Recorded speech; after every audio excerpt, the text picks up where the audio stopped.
읽으실 말씀은 고린도전서 15장 1절에서 12절 말씀입니다. 고린도전서 15장 1절에서 12절까지 한 절씩 교독하며 읽도록 하겠습니다. 형제들아, 내가 너희에게 전한 복음을 너희에게 알게 하노니 이는 너희가 받은 것이요 또 그 가운데 선 것이라. 너희가 만일 내가 전한 그 말을 굳게 지키고 헛되이 믿지 아니하였으면 그로 말미암아 구원을 받으리라. 내가 받은 것을 먼저 너희에게 전하노니 이는 성경대로 그리스도께서 우리 죄를 위하여 죽으시고 장사 지낸 바 되셨다가 성경대로 사흘 만에 다시 살아나사 게바에게 보이시고 후에 12 제자에게와 그 후에 500여 형제에게 일시에 보이셨나니 그 중에 지금까지 대다수는 살아있고 어떤 사람은 잠들었으며 그 후에 야고보에게 보이셨으며 그 후에 모든 사도에게와 맨 나중에 만삭되지 못하여 남자 같은 그에게도 보이셨느니라. 나는 사도 중에 가장 작은 자라. 나는 하나님의 교회를 박해하였으므로 사도라 칭함받기를 감당하지 못할 점이라.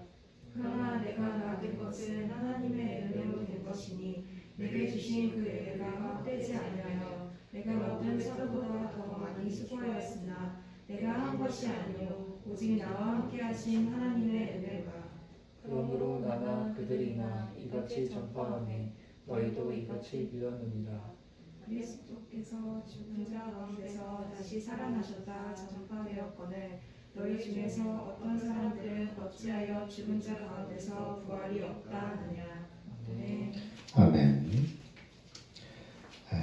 오늘은 우리가 부활주일, 부활신앙으로 살아가자 그런 제목으로 우리가 고린도전서 15장 말씀을 중심으로 우리가 살펴보기를 원합니다. 아까 부활절은 어떤 의미가 있냐 우리가 아까 잠깐 얘기를 했었죠. 부활주일은 우리의 모든 죄와 저주의 값이 예수님께서 다 고난과 십자가의 죽음으로 다 값을 치르셨다. 다 계산했다. 그러므로 죄와 저주가 이제 우리 것이 아니라는 거예요. 거부할 수 있는 거예요. 명령할 수 있는 거예요. 그 죄와 저주의 값을 예수님이 다 지불하셨다는 그 증거, 확신이 뭐예요? 영수증이 뭐예요? 바로 예수님이 부활하셨다는 이 사실입니다.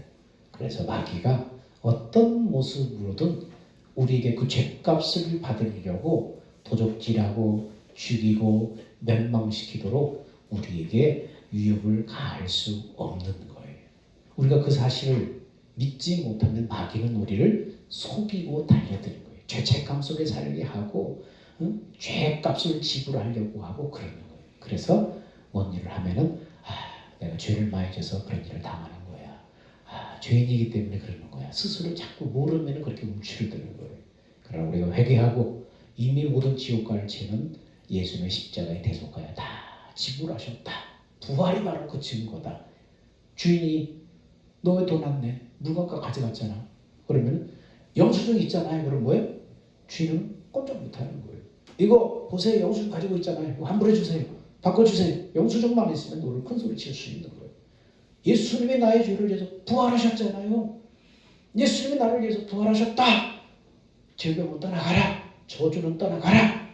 우리가 명령할 수 있고 큰 소리 칠 수 있는 것입니다. 그래서 부활신앙으로 산다는 것이 얼마나 중요한지 모릅니다. 네덜란드 수상이며 신학자였던 아브라함 카이프는 기독교인의 최대 약점은 기독교를 삶의 체제로 인정하지 않는 것이다 라고 말했습니다. 삶의 체제라는 것은 삶의 기초가 되어서 삶의 전 영역에 영향력을 미치는 근본 내용, 근본 가치를 말하는 것입니다. 이 삶의 체제라는 것은 그것이 우리 삶의 기초가 되어서 전 삶 속에 영향을 미치는 것, 그것을 말하는 것입니다. 이것의 반대 개념은 뭐냐면 사상체계라고 그래요. 사상체계. 어떤 사상에 내가 매료되어서 거기에 심취는 하지만 그것이 나의 삶 전체에 영향을 미치지 못하는 것, 그것은 사상 체계라고 하는 것입니다. 그래서 삶의 체계와 사상 체계는 서로 상반이 되는 것입니다. 기독교를 삶의 체계로 인정을 하면 교리를 받아들이고 그렇게 살기 위해서 자신의 전부를 거기다 쏟아 부을 수 있는 것입니다. 그런데 기독교를 사상 체계로 생각하면 어떻습니까? 기독교가 다른 많은 사상 가운데 나와 잘 맞는다고 여길 뿐 여기에다 생명을 걸진 않아요. 여기에 모든 것을 걸진 않아요.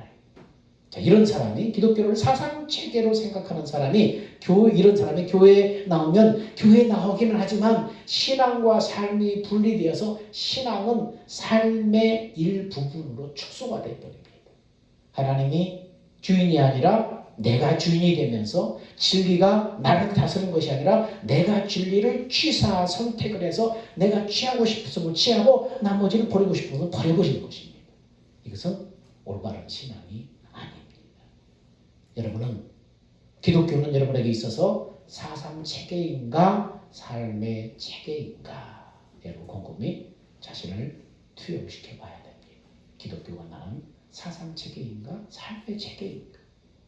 그래서 기독교는 하나의 취미처럼 어떤 삶의 일부분처럼 그렇게 액세서리처럼 교양을 위해서 그렇게 교회 다니고 그렇게 예수 믿는 사람들이 많이 있습니다. 그건 사상 체계로 믿는 거예요. 많은 사람들이 기독교의 가장 큰 명절을 성탄절이라고 생각합니다. 성탄절은 하나님이 사람이 되어서 우리 가운데 오신 날이므로 매우 중요해요. 근데 기독교의 최고의 명절은 뭐냐면 실상은 부활절이에요. 부활절이 최고의 명절이에요. 부활이 없다면 예수님의 삶도 죽음으로 끝나버리는 보통 사람과 다름이 없게 되는 거예요. 근데 이 땅에 오셔서 십자가에 죽으신 예수님이 바로 하나님이셨고 그분의 가르침이 하나님의 뜻이었다는 것을 확인하는 사건이 뭡니까? 부활절이에요. 그래서 부활절이 성탄절보다도 훨씬 더 큰 그런 명절이 되는 것입니다. 성탄절이 모든 사람에게 주어진 은총의 날이라면 부활절은 뭡니까? 예수님의 대속의 죽음을 내가 믿고 그 고난에 동참하는 자들에게만 주어지는 기쁨의 날이 바로 부활절이에요. 근데 예수를 거부하고 예수를 죽인 사람들에게는 뭡니까? 이 부활이 그들에게는 가장 무서운 심판이 되는 것입니다. 예수님이 죽으심으로 끝난 것이 아니라 그분이 다시 부활하셨다. 이것은 예수를 핍박하고 죽인 사람들에게는 가장 큰 심판이에요. 죽음이 끝이 아니기 때문에. 그래서 초대교회가 선포한 복음의 총 주제가 뭡니까? 예수님 부활하셨다. 이게 총 주제였어요. 십자가에 죽은 예수가 부활했다고 외치는 사람들, 그 부활의 확실성에 붙들려 사는 사람들을 그리스도인이라고 했고 그들의 모임을 교회라고 했습니다. 그래서 고린도전서 13장을 우리가 사랑장이라고 부르는데 고린도전서 15장은 뭐라고 부르는가 하면 부활장이라고 불러요. 그래서 15장 그 이전까지는 고린도 교회 많은 문제들로 복잡했습니다. 구원 그러나 이 죄악 교회 안에서 죄 문제, 이런 분리 문제, 비탄파 싸움 문제, 음행 문제 이 15장 이전까지는 고린도 교회 자체의 문제가 복잡했습니다. 근데 이런 문제들은 구원받은 사람들 안에서 해결해야 될 문제였을 뿐 구원에 대한 핵심 요소는 아니었어요. 근데 부활은 뭐습니까? 부활을 다루는 15장의 뭡니까? 본질적으로 달라요. 15장 이전과 이후는 본질적으로 달라요. 왜 그런가? 부활은 복음의 핵심이기 때문에. 그렇기 때문에 15장 이전 고린도 교회 문제, 15장 후부터 시작되는 부활 문제, 이것은 본질적으로 다른 것입니다. 복음이 뭡니까? 말 그대로 복음이라는 것은 한문으로 복된 소식이라는 거예요. 영어로는 good news, 좋은 소식, good news. 좋은 소식, 굿뉴스가 뭐냐? 우리가 복음 그러지만 그 복음이라는 의미로 뭉뚱그려서 말하지 말고 복된 소식, 복음을 믿으세요. 복음을 전하자. 복음을 전파하라. 그 복된 소식을 전파하는 거예요. 그 소식이 뭔지 내용을 알아야 될 거 아니에요. 뭘 전해요? 복음의 내용을 한마디로 말하면 뭡니까? 로마서 1장 2절에 보니까 이 복음은 하나님의 선지자들로 말미암아 그의 아들에 관하여 성경에 미리 약속하신 것이라. 그리고 마가복음 1장 1절에 하나님의 아들 예수 그리스도 복음의 시작이라. 자, 이 말씀에 보면은 왜 복음을 말할 때 아들에 관한 성경의 약속이다. 하나님의 아들 예수 그리스도 복음의 시작이다라고 말씀하면서 아들과 뗄래야 뗄 수 없는 관계로 복음을 제기합니다. 왜입니까? 하나님께서 영원 전에 인간을 향한 경륜을 가지고 계셨어요. 그것이 뭡니까? 하나님께서 하나님의 형상의 모양으로 인간을 창조하시고 영생하신 하나님의 생명으로 이들을 낳아서 하나님과 함께 사는 영생의 삶을 살다가 하나님의 나라에서 하늘의 기업을 상속시키는 거였어요. 이것이 하나님의 영원전의 하나님의 계획, 하나님의 경륜이었어요. 이 계획을 아들 안에서 아들을 통해서 이루시겠다는 거예요. 하나님의 아들 예수 안에서 예수를 통해서 이 계획을 이루겠다는 거예요. 이게 복음이에요. 이게 내용이에요.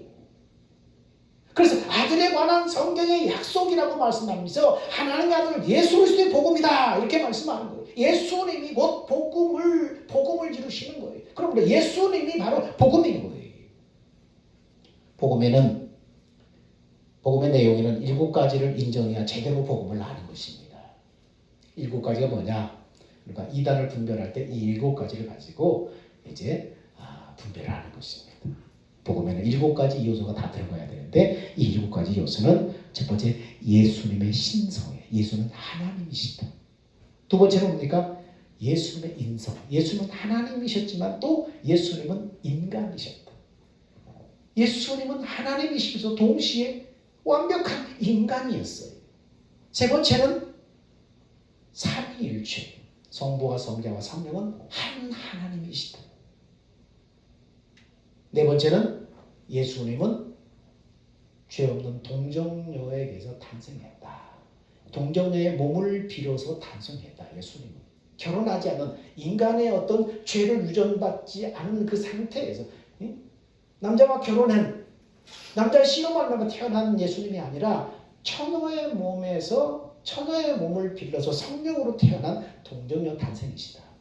그 다음에 다섯 번째는 예수님은 십자가에 우리의 죄와 저주를 위해서 대신 죽으셨다. 그 다음에 여섯 번째는 육체의 부활. 예수님의 육체의 부활입니다. 육신으로 부활하십니다. 영으로만 부활한 게 아니에요. 육체로 부활하십니다. 일곱 번째는 부활하신 예수님은 다시 재림하신다. 이 7가지 요소, 이게 바로 복음의 7가지 요소예요. 이 중에 한 가지만 빠지면 잘못되는 거예요. 이 한 가지만 빠져도 뭡니까? 이단으로 흐를 수 있어요. 그래서 예수님은 마태복음 24장에 마지막 때를 예언하셨는데 그 마지막 때는 모든 사상과 종교가 예수님에 관한 7가지 교리를 공격할 것입니다. 그중에 특별히 예수님의 신성과 동정녀 탄생과 육체 부활 이 3가지가 특별히 공격을 받을 것이라는 거예요. 오늘날도 마찬가지입니다. 다른 종교뿐만 아니라 기독교 안에서도 예수님의 이 7가지 교리를 물고 늘어지면서 예수님의 신성 문제, 동정녀 탄생 문제, 육체의 부활 문제 이 3가지를 계속해서 공격합니다. 기독교 유사한 그런 이단들이 계속해서 이런 걸 공격하고 이런 문제로 시비를 걸고 있어요. 고린도 교인 안에서도 예수님의 육체의 부활을 부정하는 사람들이 있었다는 거예요. 그럼 그들이 왜 예수님의 육체적인 부활을 부정했는가? 첫 번째, 우선 헬라 철학의 영향을 받아서 예수님의 육체적인 부활을 부인하는 사람들이 있었다는 것입니다. 헬라 철학은 뭡니까? 헬라 철학에는 육체는 경시하는 거예요. 육체는 이 값어치 없다 경시하는 거예요. 그리고 정신과 영혼을 중시하는 거예요. 그래서 육체는 뭐 아무렇게 해도 된다. 그러나 정신과 영혼이 중요하다. 이걸 중시하는 거예요. 헬라 철학이. 그래서 육체에서 벗어나는 것을 구원이라고 생각하는 거예요. 육체는 감옥이라고 생각하는 거예요. 그래서 그 육체에서 벗어나는 것을 구원이라고 생각합니다. 근데 구원의 최종 모습이 육체의 부활이라고 한다면 그들의 철학과 맞지 않는 거예요. 육체를 경시하며 육체는 감옥과 같기 때문에 육체에서 벗어나는 것을 구원이라고 생각하는데 나중에 예수님이 죽으시고 육체적으로 부활하셨다는 것은 그들의 철학과 안 맞는 거예요. 영적인 부활이라고 좋겠는데 육체가 다시 부활한다면 그들에게 문제가 생기는 것입니다. 이렇게 자기 철학적인 틀을 가지고 육체의 부활을 평가하려니까 그들에게 거부감이 생기는 거예요. 거부감이 들었다는 거예요. 그 영향으로 말미암아 예수님의 육체적인 부활을 거부했다는 것입니다. 두 번째는 예수님의 재림이 늦어지면서 생긴 현상 때문이었습니다. 그런데 살아있다가 살아있는 상태에서 예수님을 만나면 얼마나 좋겠습니까? 근데 재림하실 줄 알았는데 오시질 않는 거예요. 금방 예수님이 재림할 줄 알았는데 오지 않는 거예요. 그러다가 삶 속에 뭡니까? 예수 믿는다고 핍박이 시작됩니다. 성도들이 여기저기서 죽어갑니다. 어떤 사람은 불에 태워져서 죽고, 어떤 사람은 썩어지고, 어떤 사람은 짐승에 먹혀서 흔적도 없어지는데 어떻게 육체가 다시 부활할 수 있는지 이해가 되지 않는 거예요. 육체가 없어지는데, 불에 태워지는데, 썩어지는데 어떻게 육체가 다시 부활한단 말입니까? 이렇게 육체의 부활이 헬라 철학과 맞지 않고 또 상식적으로 생각해도 육체가 완전히 없어졌는데 어떻게 부활이 가능한가에 대한 의구심이 들자 육체의 부활에 대한 의심과 혼란이 생겼던 것입니다. 그래서 고린도전서 15장 12절에 이렇게 말씀합니다. 그리스도께서 죽은 자 가운데서 다시 살아나셨다 전파되었거늘 너희 중에 어떤 이들은 어찌하여 죽은 자 가운데서 부활이 없다 하느냐.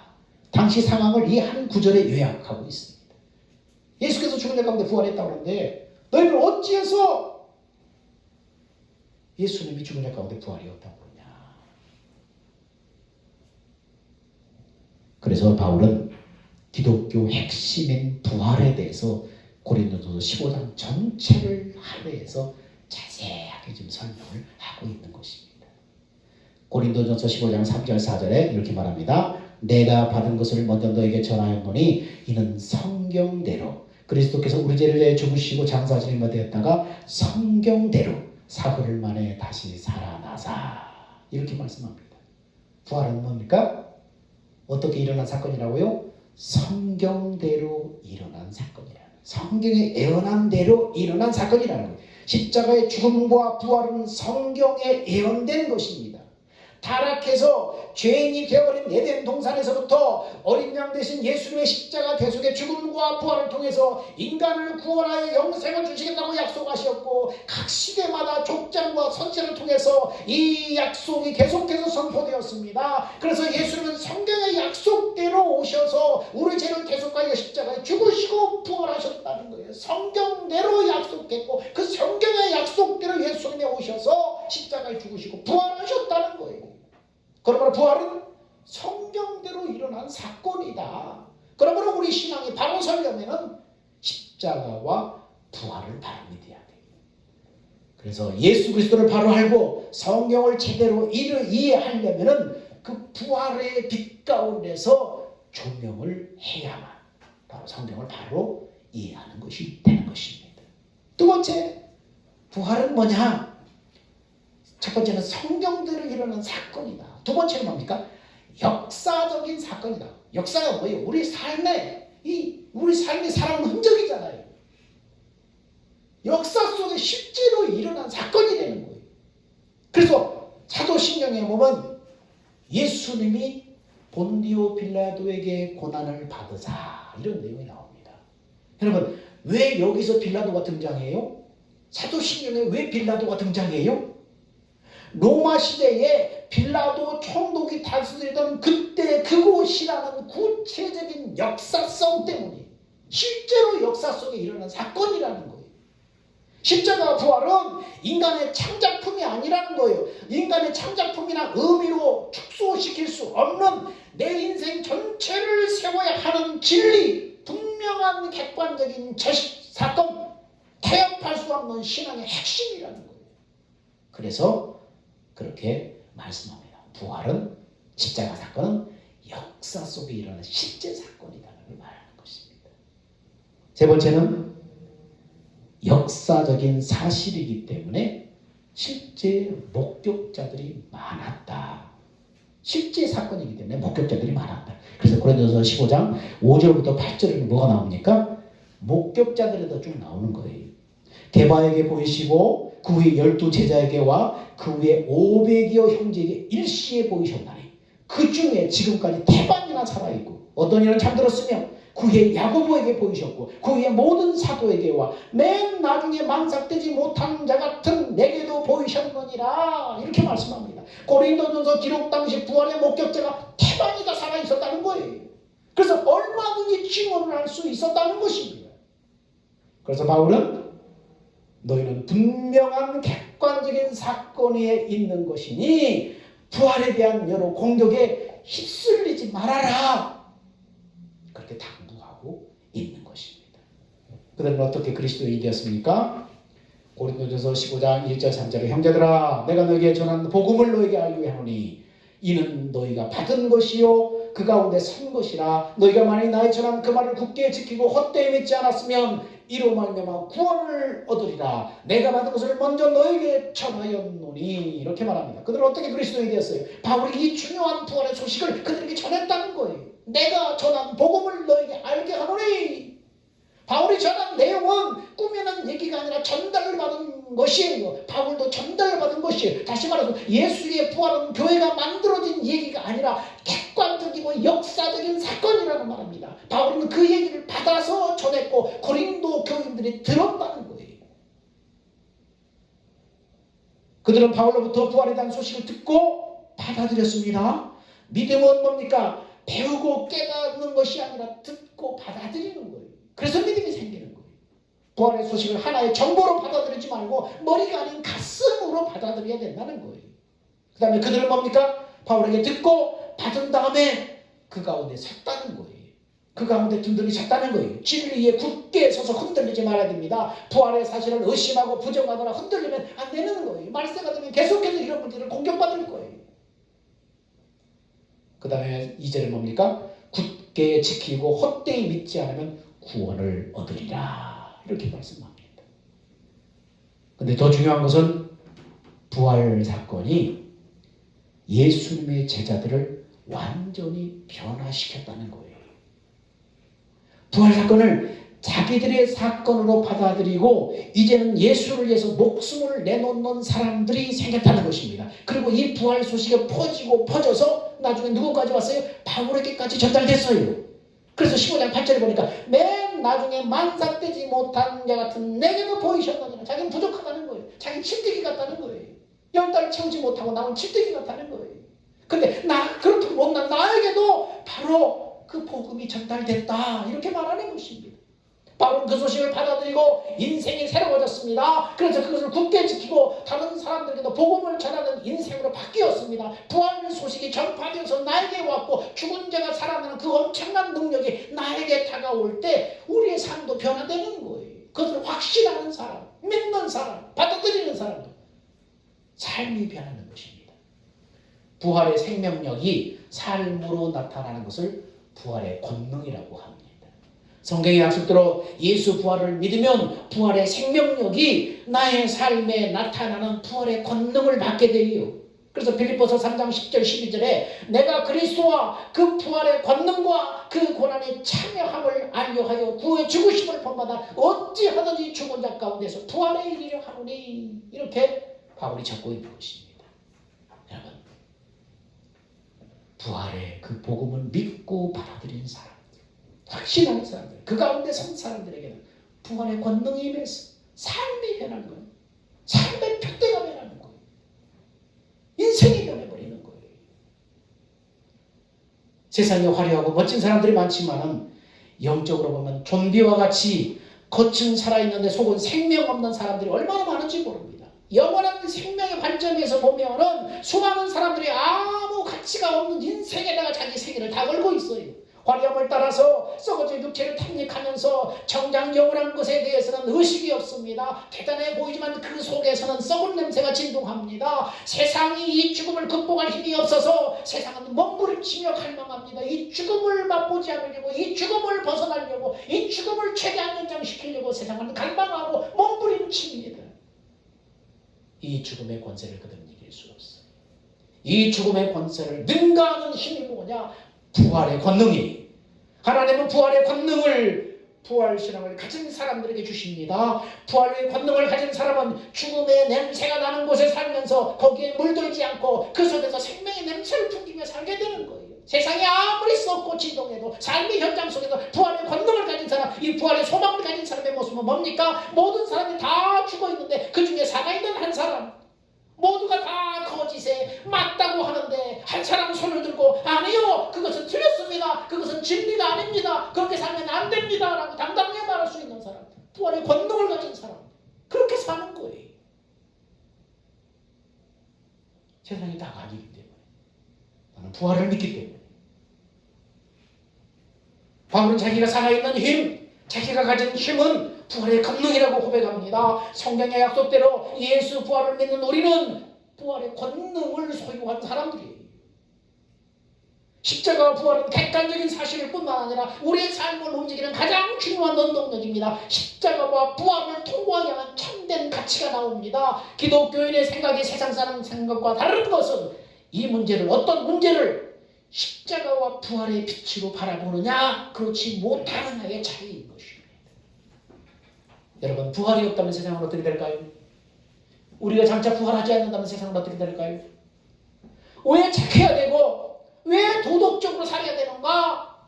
부활이 없다면 대답할 수 없는 거예요. 이 세상의 끝이라면 대답할 수 없는 거예요. 그러나 부활은 모든 가치의 진정한 토대, 기초입니다. 부활이 없다면 도덕적일 필요도 없지요. 진실할 필요도 없지요. 죽음이 끝이라면 세상의 모든 선한 가치가 다 무너지는 거예요. 그래서 부활 신앙에 서 있지 못하는 사람은 결국은 세상 가치에 함몰될 수밖에 없는 것입니다. 부활이 없다면 믿음도 뭔 소용이 있어요? 소망도 무슨 소용이 있어요? 사랑, 성, 인내, 진리 무슨 얘기를 해도 아무것도 아니게 되는 것입니다. 그러나 죽음이 끝이 아니고 세상이 다가 아니라는 것을 알면은 인생을 어떻게 살아야 할지 올바른 토대를 놓을 수 있는 거예요. 다른 사람을 섬기는 봉사의 삶이 여기서부터 시작되는 거예요. 부활을 믿기 때문에. 그래서 부활은 가치 있는 삶의 진정한 토대, 기초가 되는 거예요. 그뿐 아니라 부활은 모든 가치의 마지막 종점이에요.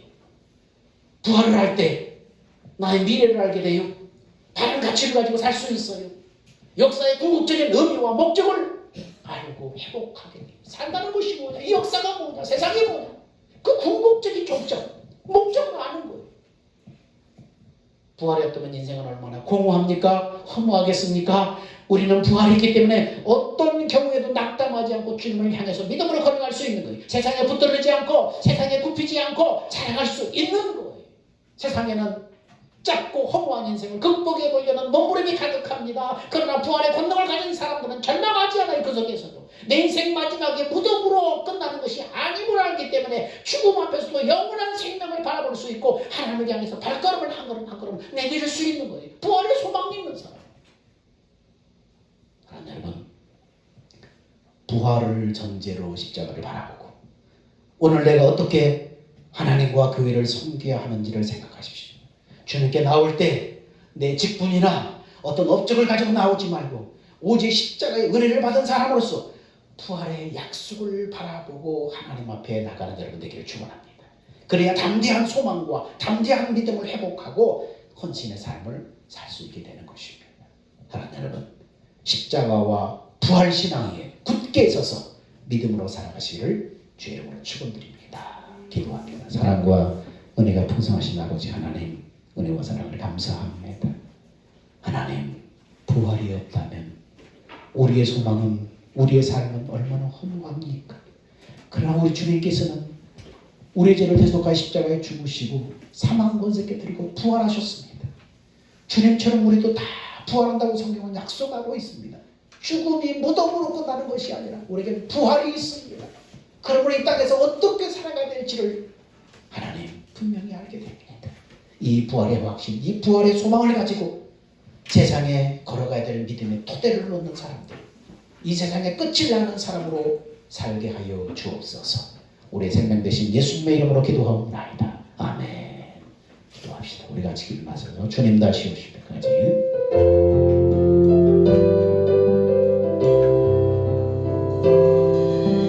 주님 다시 오실 때까지 나는